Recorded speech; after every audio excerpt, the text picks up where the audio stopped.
down trees. Exactly. The World Bank report we talked about earlier explores the idea of a forest-friendly economy. What does that mean? Well, it's about valuing the rainforest for all the ecological services it provides, not just for its timber or land for grazing. Okay, I like that.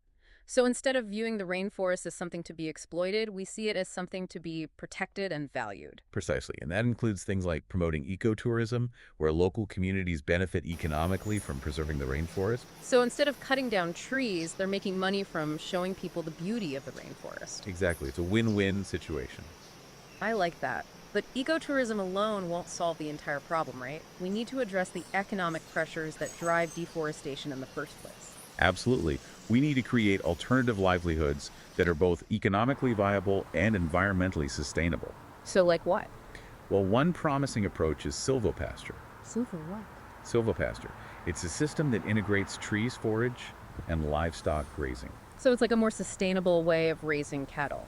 Exactly. Instead of clearing land for pasture, you maintain tree cover, which is better for the soil, for carbon sequestration, and for biodiversity. Sounds pretty cool, but I imagine it's tough to convince ranchers to adopt these new methods. It can be, change is always challenging, but it's not impossible. So how do we make it happen?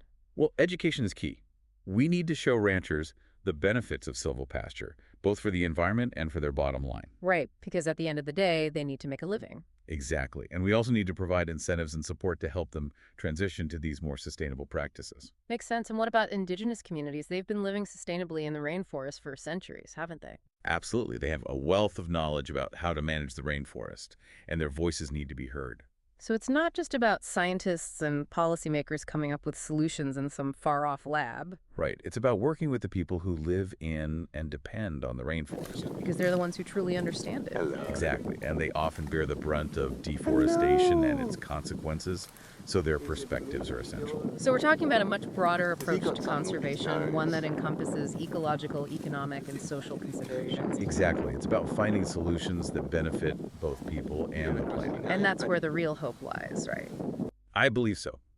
It's not going to be easy, but I think we're moving in the right direction. It's definitely a complex issue, but it sounds like there's a lot of potential for positive change. There is. The Amazon is a resilient ecosystem, and with collective action, we can ensure it thrives for generations to come.